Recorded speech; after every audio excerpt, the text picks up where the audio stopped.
Salut les bricoleurs et passionnés de tech et bienvenue dans ce nouveau décryptage. Si vous avez déjà fixé votre tableau électrique avec un mélange de motivation et d'angoisse en vous demandant comment rendre votre maison intelligente, eh bien vous êtes exactement au bon endroit. Aujourd'hui, on va décortiquer les bases d'une installation domotique réussie. On oublie les grandes théories fumeuses, d'accord? On va se concentrer sur du concret, du solide, pour comprendre comment transformer ces concepts en une vraie installation fiable. Allez, on plonge directement dans le vif du sujet. Voici notre feuille de route pour aujourd'hui. On va d'abord confronter la domotique pratique à la domotique caprice. Ensuite, on verra pourquoi le choix de la marque Deltador revient si souvent. On passera à l'installation physique de la passerelle, puis au fameux câblage des modules. Et enfin, l'étape finale, l'association sur l'application. Partie 1. Pratique contre caprice. Mais juste avant de tirer des câbles, il faut vraiment comprendre de quoi on parle. Bon, si on écoute la définition de Wikipédia, la domotique, c'est l'art de centraliser le contrôle des systèmes d'un bâtiment. C'est un peu le chef d'orchestre de votre maison. Et l'autre grand mot qu'on entend partout, c'est l'interopérabilité. En gros, c'est l'idée géniale que tous vos appareils, peu importe leur marque, devraient pouvoir se parler sans aucune restriction. C'est le rêve absolu, non? Mais bon, on redescend sur Terre 2 secondes. Voici la vraie vie sur le terrain. Comme le résume si bien l'expert de notre source avec une belle touche de pragmatisme, les fabricants font toujours en sorte que leur box ne soit pas trop bavarde avec la box du voisin, sinon, eh bien, ils feraient tout simplement faillite. C'est logique. C'est un peu frustrant pour nous, mais c'est l'industrie. Donc, comprendre ce jeu et choisir un écosystème robuste dès le départ, c'est le meilleur moyen de s'éviter des nuits blanches par la suite. Et ça illustre parfaitement la vraie différence entre deux visions de la maison intelligente. D'un côté, vous avez ce qu'on appelle la domotique caprice. Vous savez, sortir son smartphone pour allumer le salon depuis son canapé juste parce qu'on a la flemme de se lever. C'est fun, c'est un super gadget. Mais de l'autre côté, on a la domotique pratique, celle qui compte vraiment pour les pros. Gérer son chauffage de façon intelligente, faire fondre ses factures d'énergie, ou préparer sa maison de campagne pour qu'elle soit bien chaude à votre arrivée le vendredi soir. Là, ce n'est plus un gadget, c'est un vrai investissement d'infrastructure. Ce qui nous amène à notre partie 2, le choix Deltador. Pourquoi se tourner vers cet équipement en particulier? Alors oui, ce n'est pas l'option la moins chère du marché, soyons très clairs, mais pour un installateur, c'est souvent la valeur refuge. Pourquoi? Parce que c'est du hyper costaud. Deltador s'est fabriqué en France, en Bretagne, depuis les années 70. On parle d'une garantie de 5 ans sur du matériel réputé increvable. Et leur gros point fort, c'est l'adaptabilité. Pour vous donner une idée, notre source cite l'exemple dingue d'une immense villa sur l'île de Ré, avec 36 kW de puissance de chauffe en monophasé, un vrai cauchemar électrique qui faisait tout disjoncter l'hiver. Eh bien, grâce à leur module de délestage, la maison a été sauvée sans même faire de tranchées dans les murs. C'est littéralement de la domotique de combat. J'adore cette analogie. Si le jargon technique comme X3D, Zigbee ou IO vous donne des boutons, imaginez simplement que ce sont des langues. Le protocole radio, c'est juste la langue parlée par vos appareils. Le X3D de Deltador, c'est comme notre français. C'est robuste, ça porte super loin, jusqu'à 200 ou 300 mètres en champ libre. Le Zigbee, de son côté, c'est un peu comme l'anglais. C'est international, oui, mais attention, chaque fabricant y met son propre petit accent local. Ce qui fait que des fois, ils ont un peu de mal à se comprendre à 100%. Allez, fini la théorie, on passe à la pratique. Partie 3. L'installation de la passerelle. On s'attaque au cerveau du système.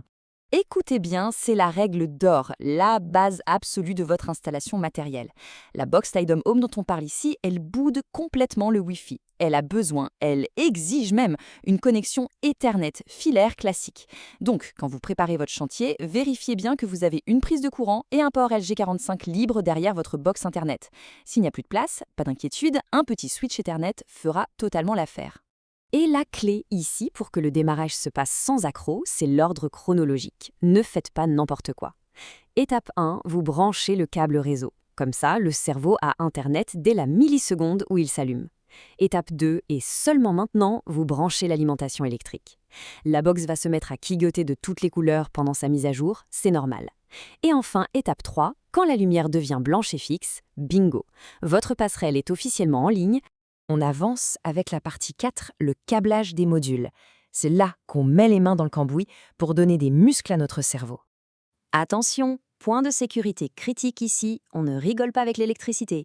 Derrière votre radiateur, vous avez souvent 3 fils, un bleu, un marron et un noir. Le noir, c'est le fil pilote, celui qui sert à envoyer les ordres de chauffe. Eh bien, écoutez-moi bien, ne connectez jamais ce fil noir au fil de terre, vert et jaune. Jamais. Si vous n'utilisez pas de domotique pour l'instant, mettez juste un petit connecteur isolé dessus. Le brancher sur la terre, c'est l'erreur classique du débutant, c'est super dangereux et ça va faire sauter tous vos disjoncteurs. Maintenant que c'est dit, le câblage en lui-même d'un module comme le RF6600FP, c'est super simple si on s'applique. C'est un appareil de classe 2, donc oubliez la Terre, on n'en a pas besoin. Vous prenez le fil bleu, le neutre de la maison, et vous le branchez au neutre du module. Pareil pour la phase, le marron qu'on relie à la phase. Ensuite, les câbles d'alimentation du radiateur viennent s'y repiquer. Et la touche finale, le fameux fil pilote noir du radiateur, vient se loger tout seul dans le module. Et paf, c'est prêt à obéir aux ondes radio. Mais voilà la réalité du terrain selon les pros. Une vraie maison intelligente, c'est une maison qui sait rester invisible. Je m'explique, si vos invités ou des personnes âgées de votre famille doivent télécharger une application sur leur smartphone en pleine nuit juste pour allumer la lumière des toilettes, franchement, votre installation a échoué. Le câblage physique doit absolument permettre aux interrupteurs classiques de toujours fonctionner.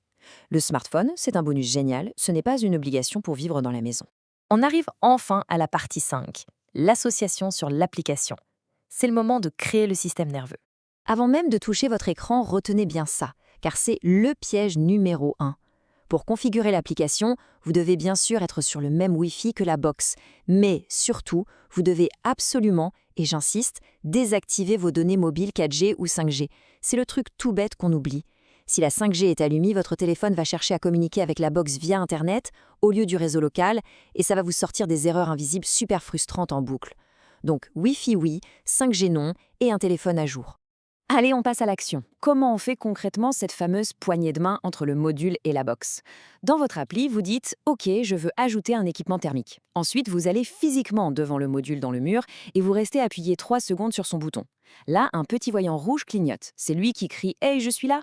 À ce moment précis, vous tapez sur « Associer » sur votre téléphone et la magie du X3D opère. Tout est synchronisé.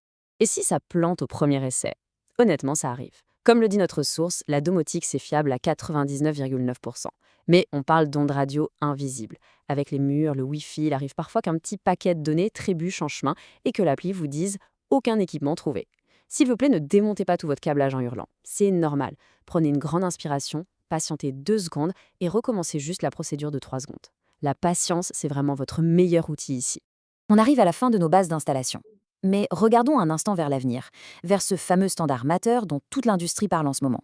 On nous le promet comme le futur langage universel natif sur nos téléphones, capable d'unifier toutes les marques sans passerelle propriétaire. Alors, est-ce que Matter va vraiment détruire ces fameuses barrières de langue une bonne fois pour toutes, ou est-ce que ce n'est qu'une promesse de plus?